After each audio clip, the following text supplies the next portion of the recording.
We live in an age of information overload. Every day, you're bombarded with thousands of messages, claims, advertisements, news stories, social media posts, and opinions. Some of this information is accurate and helpful. Some of it is misleading. And some of it is flat out false.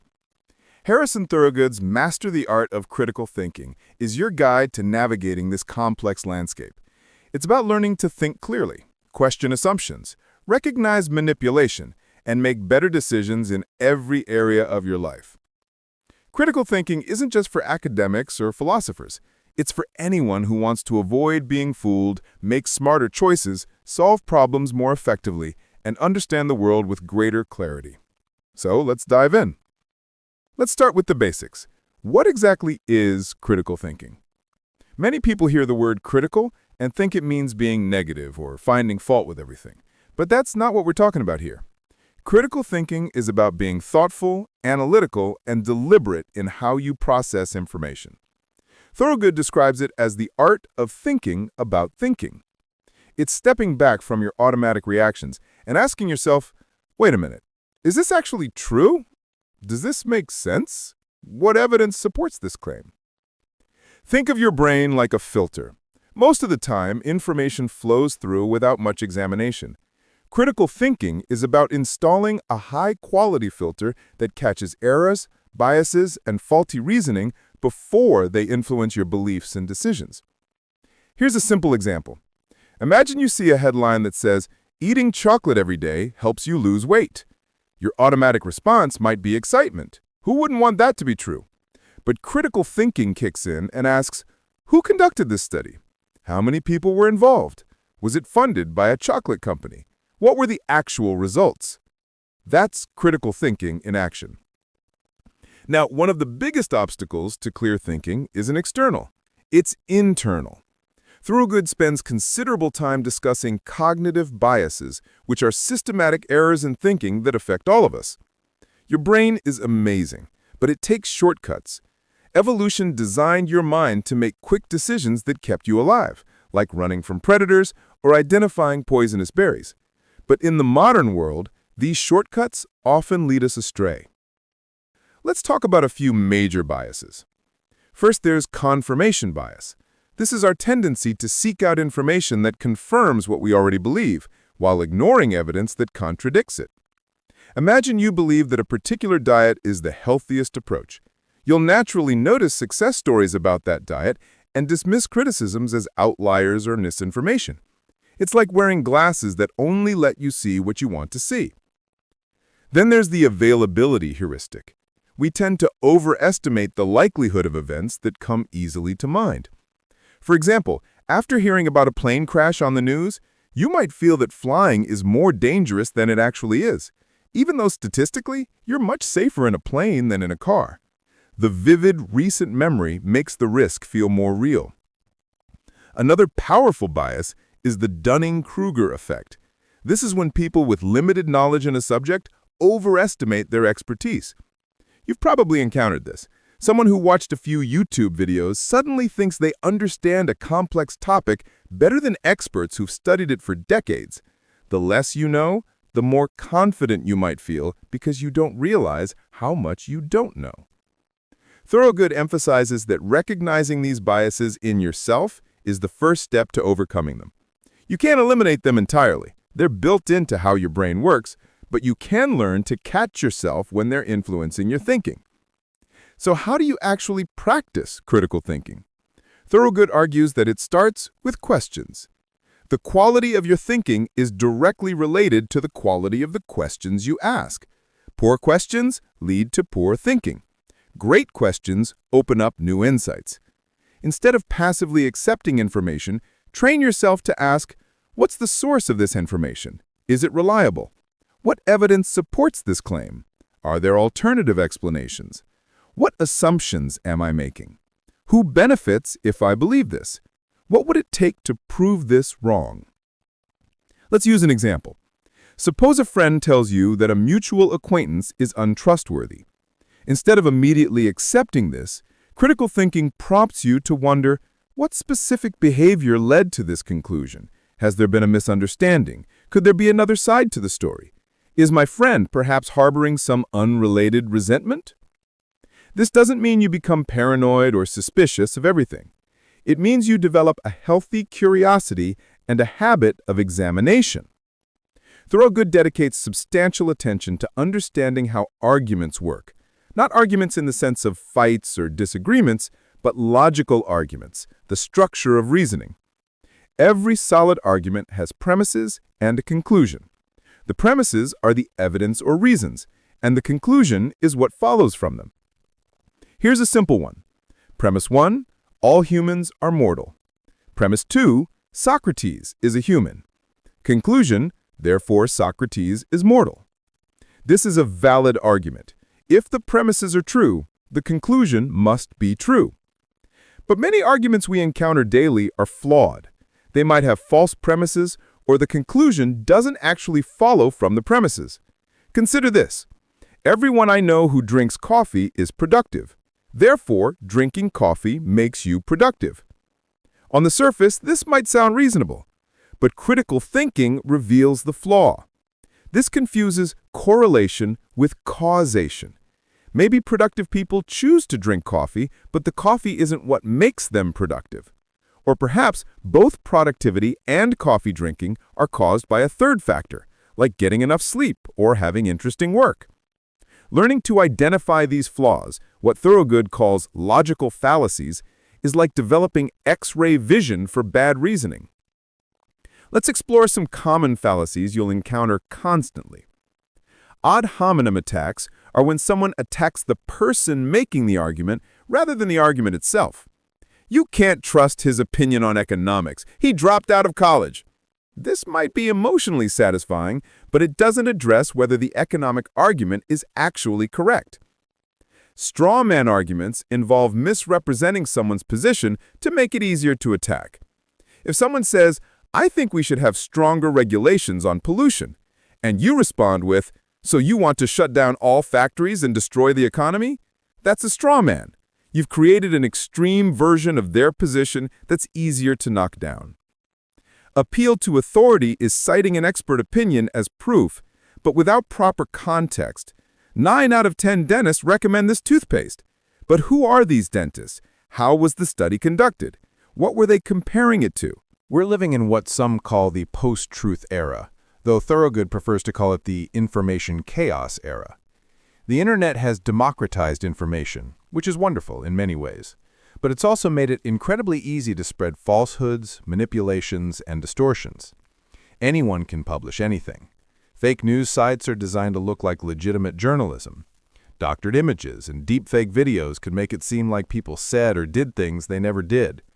Echo chambers and algorithms show you content that reinforces your existing beliefs. So how do you navigate this? Thorogood introduces a useful framework called the CRAP test. It's a bit of a silly acronym, but it works. It stands for currency, relevance, authority, accuracy, and purpose. Currency. How recent is the information? For some topics, like medical advice or technology, this matters a lot. An article about smartphone features from 2010 isn't very useful today. Relevance. Does this information actually address your question or need? Sometimes search results look promising but don't actually contain what you're looking for. Authority. Who is the author or source? What are their credentials? Are they recognized experts in this field? A nutritionist's opinion on diet is more valuable than a random blogger's opinion, though even experts can be biased. Accuracy. Can you verify this information through other reliable sources? Are references and citations provided? Does the information align with what established evidence suggests? Purpose. Why does this information exist? Is it trying to inform, persuade, sell, entertain, or mislead? Understanding the purpose helps you interpret it correctly. Let's apply this. Imagine you find an article claiming that a new supplement cures cancer. Currency. When was this published? Authority. Who wrote it? Are they an oncologist, a researcher, or someone with no medical background trying to sell supplements? Accuracy. What studies support this claim? Are they peer-reviewed? Can you find this information in medical journals or just on sketchy websites? purpose? Is this educational content or a sales pitch disguised as health advice? By asking these questions, you avoid falling for misleading or false claims. Here's another technique Thorogood emphasizes: triangulation. Don't rely on a single source for important information. Instead, check multiple independent sources. If all the reliable sources agree, you can be more confident. If they contradict each other, dig deeper. Look for the highest quality evidence and see where the weight of evidence points. Think of it like investigating a crime. A detective doesn't just accept one witness's testimony. They gather multiple accounts, physical evidence, and corroborating details. You should do the same with information. Now here's something crucial that many discussions of critical thinking overlook: emotions. Thorogood argues that critical thinking isn't about becoming a cold, emotionless robot. Emotions are valuable. They provide important information about your values, your needs, and your environment. The problem is when emotions hijack your reasoning. When you're angry, frightened, or euphoric, your ability to think clearly diminishes. Your brain shifts into a more reactive mode. This is useful if you're facing immediate danger, but not so great for making important decisions or evaluating complex information. Think about the last time you were really angry. Maybe someone cut you off in traffic, and suddenly all you could think about was how terrible and inconsiderate that person was. Your rational mind wasn't driving, your emotional reaction was. Critical thinking requires emotional awareness. It means recognizing when your emotions are clouding your judgment and taking steps to regain clarity. One simple technique Thorogood recommends is the pause. When you encounter information that triggers a strong emotional response, anger, fear, excitement, pause before reacting. Take a breath, notice what you're feeling. Then ask yourself, is this emotion helping me think clearly about this situation? What would I think about this if I weren't feeling so strongly? This doesn't mean suppressing your emotions. It means creating a little space between feeling and action so your critical thinking can engage. Here's an example. You see a social media post about a political issue that makes your blood boil. Your immediate impulse might be to fire off an angry comment or share the post with outraged commentary. But if you pause, you might realize, wait, is this post even accurate? Is it presenting the full context? Am I reacting to the actual facts or to how this post is designed to make me feel? That pause is where critical thinking happens. Another aspect of emotional intelligence in critical thinking is empathy. Specifically, the ability to understand perspectives different from your own. Thorogood calls this intellectual empathy. It's the practice of genuinely trying to understand why someone might think differently than you do, even if you ultimately disagree. This is hard. Our natural tendency is to dismiss perspectives that contradict our own as stupid, ignorant, or malicious. But critical thinking requires us to engage with ideas we don't like. Try this exercise. Take a position you strongly disagree with and try to argue for it as persuasively as you can. What's the strongest case you can make? What values or experiences might lead someone to hold this view? This doesn't mean you'll change your mind, but it deepens your understanding and often reveals nuances you hadn't considered. Plus, it makes you a better thinker because you're engaging with ideas and their strongest arguments, not weak caricatures.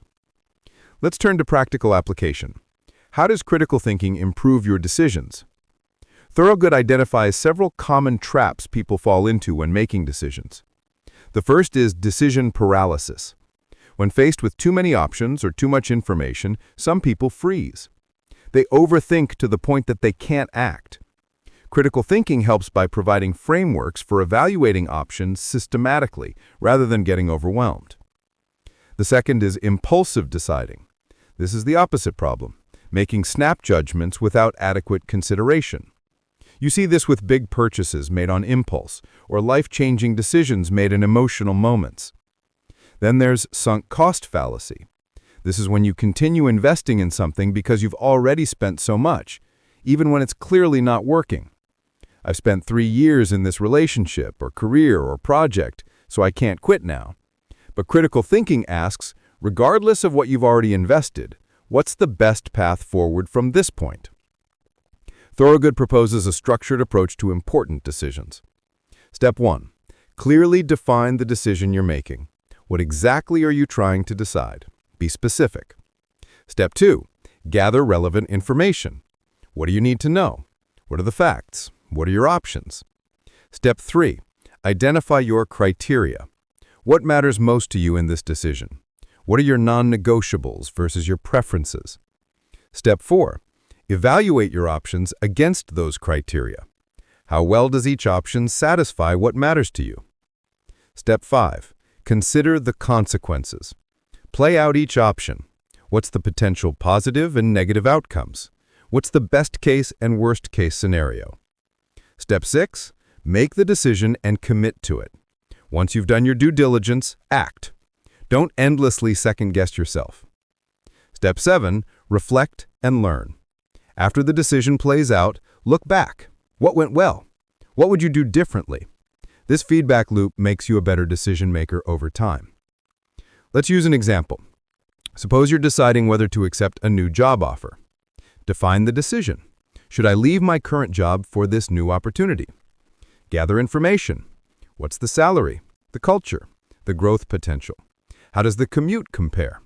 What do current employees say? Identify criteria.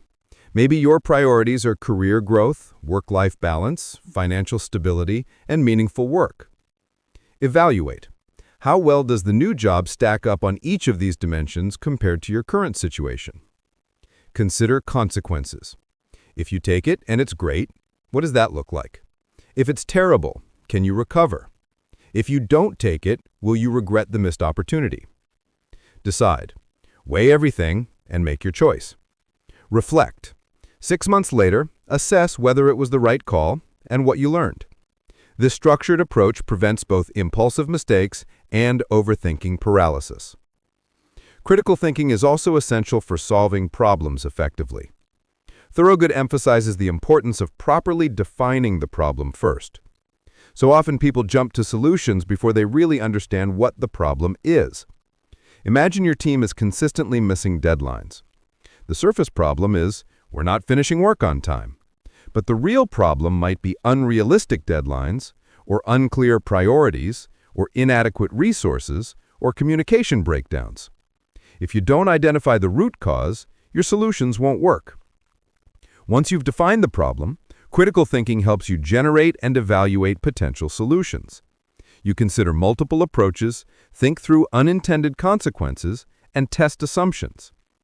One technique is asking why multiple times. This is sometimes called the 5 whys. Why are we missing deadlines? Because tasks take longer than estimated. Why do tasks take longer? Because we encounter unexpected complications. Why do we encounter complications? Because we don't have complete requirements up front. Why don't we have complete requirements? Because clients change their minds midway through. Why do clients change their minds? Because we're not aligning on vision clearly at the start. Now you're getting to a root cause you can actually address, improving the initial alignment process. We can't talk. Critical thinking isn't just about analyzing information. It's also about how you communicate and relate to others. Thorogood discusses the art of critical listening. Most people listen to respond, not to understand. They're formulating their reply while the other person is still talking. Critical listening means fully engaging with what someone is saying. You're trying to understand their perspective, their reasoning, their values. You're asking clarifying questions rather than making assumptions. Here's the distinction. When someone says something you disagree with, your first impulse might be to argue or correct them. Critical listening says, "Tell me more about that. What led you to that conclusion? Help me understand your thinking." This doesn't mean you're being passive or agreeing with everything. It means you're gathering information and understanding before you evaluate and respond. Thorogood spends time on how to disagree well, a skill that's increasingly rare and increasingly valuable. Productive disagreement starts with intellectual humility. This is recognizing that you might be wrong. Your current beliefs are based on your particular experiences and information, which are inevitably limited. Someone else might know something you don't, or see something you've missed. When you disagree, focus on the ideas, not the person. Instead of "you're wrong" or "that's stupid," try "I see it differently" or "here's what concerns me about that view." Use precise language. Vague arguments go nowhere. Be specific about exactly what you disagree with and why. Acknowledge valid points.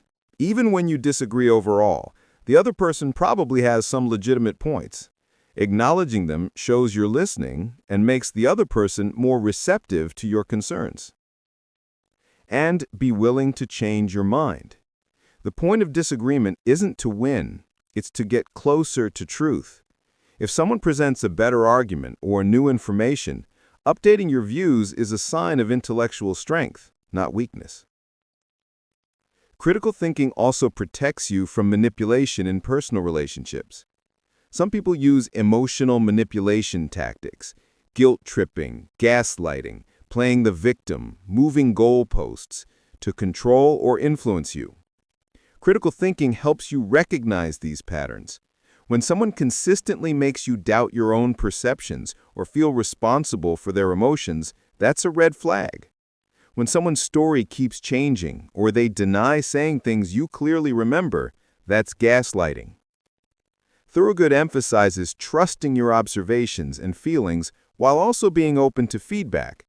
There's a balance between healthy self-doubt, like "maybe I'm being too sensitive," and appropriate confidence in your perceptions, like "no, this pattern is real and problematic." Here's the good news Thorogood wants you to understand. Critical thinking is a skill, not an innate talent some people have and others don't. Like any skill, it improves with practice. You can become a significantly better thinker through deliberate effort. But also like any skill, it requires ongoing practice. You can't read one book or take one course and be done. It's a lifelong practice. What does practicing critical thinking look like day to day? Read actively. Don't just consume words. Engage with what you're reading. Question it. Make notes. Connect it to other things you know. Ask yourself whether you agree and why. Write regularly. Writing forces you to organize your thoughts clearly. It reveals gaps in your reasoning. Journaling, blogging, or just writing out your thoughts on important questions strengthens your thinking. Seek out challenges. Deliberately expose yourself to difficult ideas and opposing viewpoints. Don't just stay in your intellectual comfort zone. Practice explaining. Try to explain complex ideas in simple terms to someone unfamiliar with them. If you can't explain it simply, you don't understand it well enough. Reflect on your mistakes. When you make errors in judgment, and you will, don't just move on. Analyze what went wrong. What did you miss? What biases were at play? How can you think differently next time? Cultivate curiosity. Ask more questions. Wonder about things. Investigate topics that interest you deeply rather than skimming surfaces. Thorogood offers an important caution. Don't become paralyzed by critical thinking. Yes, question things. Yes, examine assumptions. Yes, think carefully. But you also need to act, decide, trust, and sometimes go with your gut. Critical thinking is a tool, not a cage. Use it when it serves you, for important decisions, complex problems, evaluating significant claims. But you don't need to critically analyze what to have for lunch or whether to trust a friend's recommendation for a good movie. Wisdom is knowing when to think critically and when to simply live. There's also a social balance here that Thorogood emphasizes in the Syriac. If you're constantly playing devil's advocate or questioning everything everyone says, you'll become exhausting to be around. Critical thinking includes social intelligence, knowing when to challenge and when to simply connect. While critical thinking starts as an individual practice, Thorogood emphasizes its communal dimension. Surround yourself with people who think well.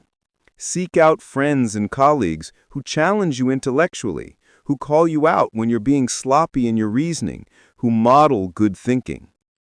Join or create spaces for thoughtful discussion. Book clubs, study groups, conversation circles where people engage ideas seriously and respectfully. Expose yourself to great thinkers through books, podcasts, lectures. You're essentially having conversations with some of the best minds in history and the present. Let them influence how you think. And model critical thinking for others, especially young people. When children ask questions, encourage their curiosity rather than shutting it down. Demonstrate how you think through problems. Show them that it's okay to change your mind, admit mistakes, and say, "I don't know." As we near the end, Thorogood takes the discussion to a deeper level. Critical thinking isn't just about being right or avoiding mistakes. It's connected to meaning and fulfillment. When you think critically, you're living more consciously. You're not just reacting to life or passively absorbing whatever comes your way. You're actively engaging with reality, making deliberate choices about what to believe and how to live. This creates a sense of agency. You're the author of your beliefs, rather than a passive recipient of whatever your culture, family, or social media feed tells you. Critical thinking also invites you to examine your own life with the same rigor you apply to external information. Are you living according to your own values, or are you following a script someone else wrote? What assumptions are you making about what success, happiness, or a good life looks like? Where do these assumptions come from? Thorogood suggests periodically doing a life audit. Look at how you spend your time and energy. Does it align with what you say matters most to you? If not, what needs to change? This can be uncomfortable. You might discover inconvenient truths, that you're in a career that doesn't fulfill you, that certain relationships are draining rather than nourishing, that you're pursuing goals that don't actually align with your deepest values. But this discomfort is valuable. It's the friction of growth. Critical thinking about your own life creates opportunities for more authentic choices. At its deepest level, critical thinking engages the big questions. What is true? What is good? What is meaningful? How should I live? These are philosophical questions, and Thorogood argues that everyone is a philosopher whether they realize it or not. You hold beliefs about these questions, maybe beliefs you never examined, but beliefs nonetheless. Critical thinking is the process of examining these beliefs consciously and deliberately. It's asking, why do I believe what I believe about what matters in life? Are these beliefs well-founded? Do they hold up to scrutiny? You don't need to become an academic philosopher to engage with these questions, but taking them seriously, thinking about them carefully, and being willing to revise your understanding, that's critical thinking at its most profound. As we wrap up, let's remember that mastering critical thinking is not a destination, it's a journey. You'll never arrive at a point where you think perfectly. You'll always have biases. You'll still make mistakes. You'll continue to believe some things that aren't true and miss some things that are. But the commitment to thinking better, to catching more of your errors, to being more honest with yourself and clearer with others, that's what matters. Thorogood compares it to fitness. You don't go to the gym once and become permanently fit. You maintain fitness through ongoing practice. Same with critical thinking. It's a practice you maintain throughout your life. There's also a social dimension here that Thorogood emphasizes, particularly in the book's conclusion. Democracy depends on informed citizens who can think critically. When people can't distinguish truth from falsehood, when they're easily manipulated by propaganda and demagoguery, when they can't engage... We've covered a lot of ground in the past 80 minutes. From understanding what critical thinking is, to recognizing cognitive biases, to evaluating information sources, to making better decisions, navigating digital media, improving your relationships, and even exploring the philosophical dimensions of thought. The core message of Harrison Thorogood's Master the Art of Critical Thinking is this: thinking well is one of the most important and most undervalued skills you can develop. It's not glamorous, it doesn't promise overnight transformation, but it changes everything. It changes how you see the world, with more clarity and less distortion.